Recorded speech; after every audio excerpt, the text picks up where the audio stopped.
education is a means for surviving happily in life. And I am using both words, surviving and happily. We learn about life through questions. How do we shed our desires? Should a leader try to change such people? Insecurities start anytime, anywhere, any age. Their conduct has to be as per their profession. Does it mean that the family values are somewhere on the downfall? To answer some of these, Mr. 𝗙𝗰𝗲𝗀𝗀𝗀𝗀, founder of Pratibimb Charitable Trust, brings to you Face to Face. This week, we are talking about education. Starting from pre-nursery till the time you become probably a PhD or an engineer, you spend almost 2 or 3 decades of your life trying to get a few degrees. Let's try to understand more about the education system. So, sir, what should the actual goal of education be? I don't think it's just getting degrees, right? What should be the goal of education? Why are we getting educated? So that we have some qualification to be gainfully employed. That is a major purpose of education. But that's a very limited purpose of education. Education should enable you to live a happy life. That should be the goal of education. Make you capable of living a happy life. Okay. So, in the current scenario, is society playing a very big role in determining what is the right education? Because it seems to be very structured and there are not too many paths as such. So it may be structured, but is it right? That's the question that you need to ask. Yes. If you look at the curriculum, when I say education, it's the formal education that is taught in schools and colleges. If you look at the curriculum, it appears that there is a lot left which is not covered by our current curriculum. And I'll give you a couple of examples. If you look at pharmacy education, medicines, lot of pharmaceutical molecules, dosages are still being taught in the pharmacy education, which are obsolete.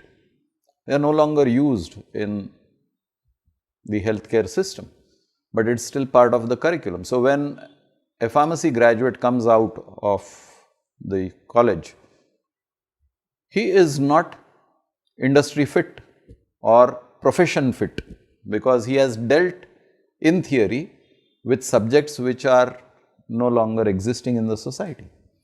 I think that is the same with engineering. The engineering curriculum has not caught up with the advancement that has taken place in the world. I mean, we are still talking of mechanical engineering and electrical engineering when today the whole subject has gone to electronics and artificial intelligence and so on. So, and I understand that it is not so easy to transit from one system of education to another because there is a lot of red tape and bureaucracy that gets involved before a country's education system can be revamped. So, yes, there is a lot left to be explored and sort of reevaluated before education becomes a meaningful subject. Right. It's an evolving subject, just like life evolves. Because life evolves, the knowledge bank evolves. Because the knowledge bank evolves, the education system needs evolution.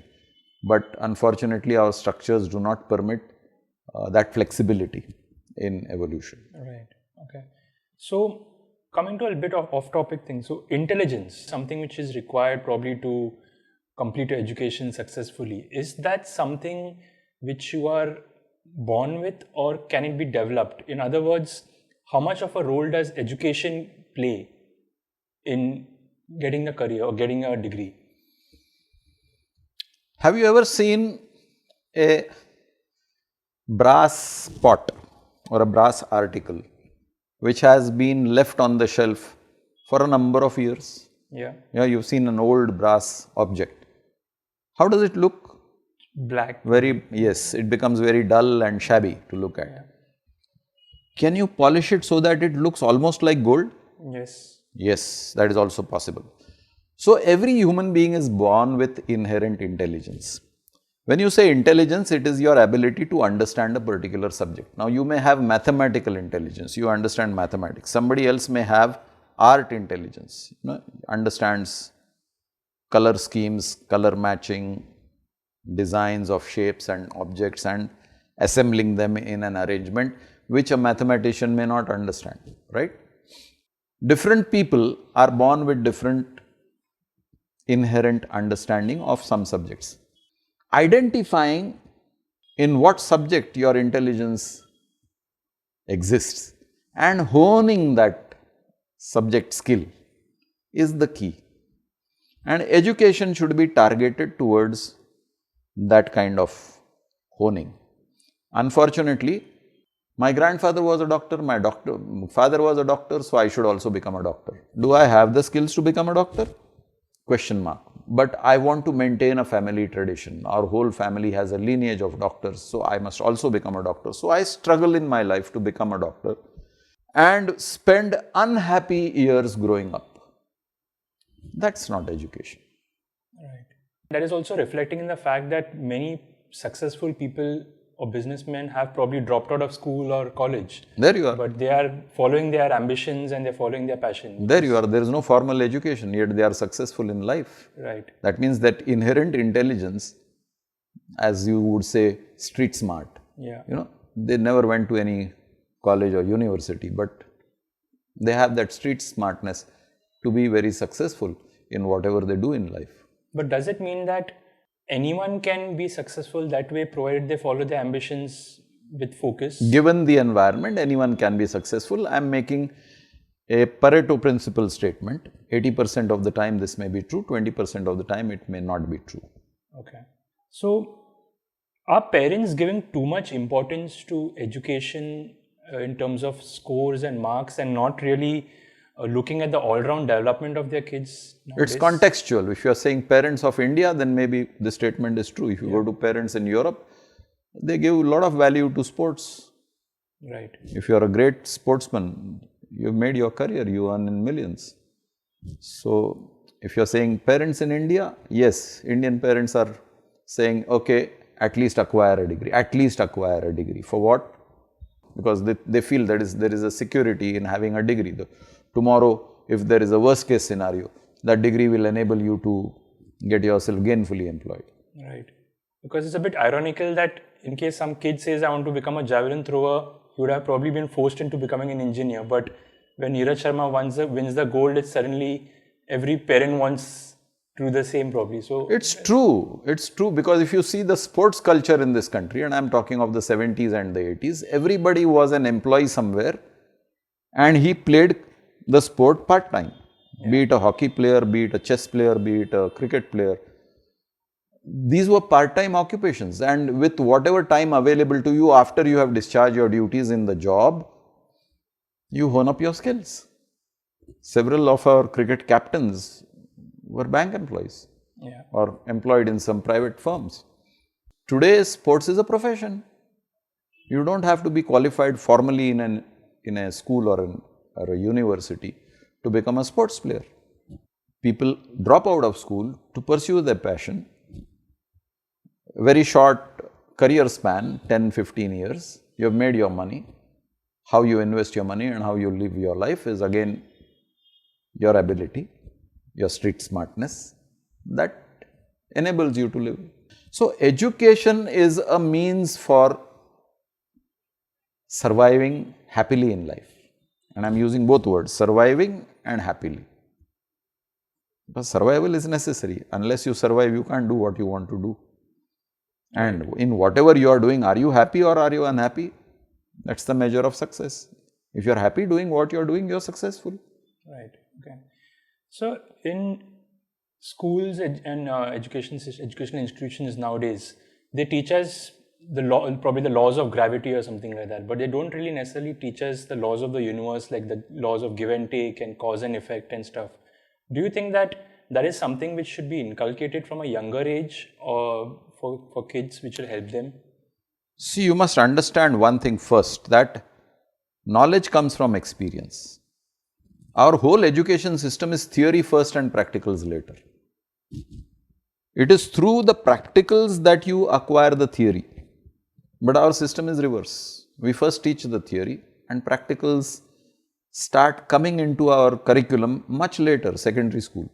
and practicals are not given that much importance by many of the students. The emphasis is not on practicals.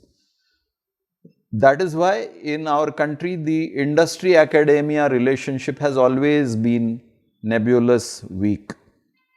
Yeah, there are some universities which give a lot of importance to that. Of late, there is a healthy interaction between the university and the industry, but it is still not up to the mark. In fact, many of the education institutes can be the backbone of the industry. All the difficulties in the industry should be solved at the university level, and those could become subjects for either post-graduation or even your PhDs. If that kind of education happens, then the student gets a hands-on experience of how to deal in an industrial environment. So, he comes out industry ready because he has done the practical work, and he also has the ability to apply deductive logic, because the inferences have to be drawn from the experiments. Some experiments fail, some succeed. You should be on the ball to be able to derive the right inferences, to make sure that you deliver the results that are expected by the industry, because industry is a commercial activity, which also gives you the opportunity to fund your education. So, there is a lot of synergy between practicals and education. Unfortunately, we are divorced. The emphasis on acquiring the understanding and the skill of the subject gets relegated into the background. Right. And that is where the whole system of education starts weakening. Right. So, do you think that, like the pharma industry which you mentioned in the past, that it's probably becoming more of the focusing on the economics than on the actual goal of it? So, is the educational system also sort of moving towards that angle? Everything is economics now. It's not only the pharma industry. You look at any industry. Yeah. I mean, today, for the sake of knowledge, would you select a career? No, your career selection is based on how much will I earn by doing this. You see the trends. Suddenly, you will have a trend where people are going for chartered accountancy. Why? Because, oh, it's a flourishing business and I can be an independent practitioner. Suddenly, there was a phase everybody wanted to become doctors, everybody wants to become engineers, everybody wants to become a sports person. So, these are trends and fashions. It doesn't take into account your inherent skills, abilities, capabilities. Right. So, the education system has been changing a lot, right? From, say, the Gurukul system in the past to physical classrooms to now we're moving to online classrooms. So, is there any difference in the way education can be imparted better? The technicalities are changing. I don't know whether the education system has been changing dramatically. Yes, if you compare the Gurukul system versus the installed system by the colonials, the current system of education that we are following is installed by the colonials, replacing the existing Gurukul system. I don't know if there is anybody existing today who has come through the Gurukul system for having a meaningful conversation on this versus that. But even if you see in the installed education system, we are still following age-old practices. The education system has not evolved along with the times. You look at law, you are still learning some laws which hardly have any practical application today. The cultures have changed, the tradition has changed. People are not even following those laws, but the laws exist. Right. So, we've learned today that education can be in various forms, it can be various degrees, and it can be imparted through various mediums such as online or earlier the Gurukul system. But what is key is that education should be one of the means to make your life meaningful so that you can achieve success in what you want. Thank you. If you have some questions about life, please connect with us. Do not forget to like, share, subscribe, and press the bell icon for weekly updates.